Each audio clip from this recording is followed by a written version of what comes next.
Bincike ya nuna cewa duk da ikirarin da gwamnatin Najeriya ta yi cewa ta janye tallafi mai, to ta sake mayar da shi a fakaice a baya-bayan nan.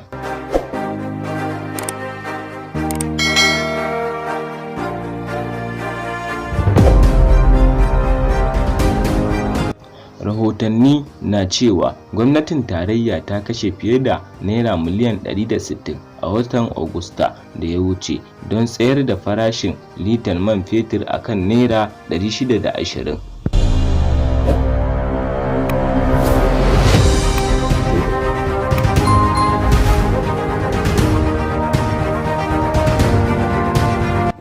Gwamnatin ta yi haka ne duk don tashin da farashin ɗanyen mai ya yi a kasuwar duniya da kuma faɗuwar da darajar naira ke ƙara yi.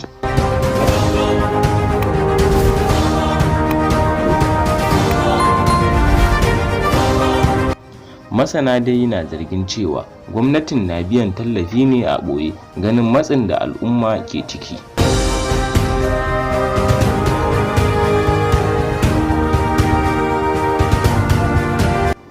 Tsayar da farashin man ya yi a wuri guda a daidai lokacin da farashin ɗanyen mai ke tashi a duniya ya sa wasu masana tattalin arziki suna kaula game da gaskiya janye tallafin mai da gwamnati ta yi, wanda shugaban ƙasar Bola Ahmed Tinubu ya sa rana a watan Mayu da ya wuce, inda gwamnati ta ce daga lokacin a bar kasuwa ta yi halinta.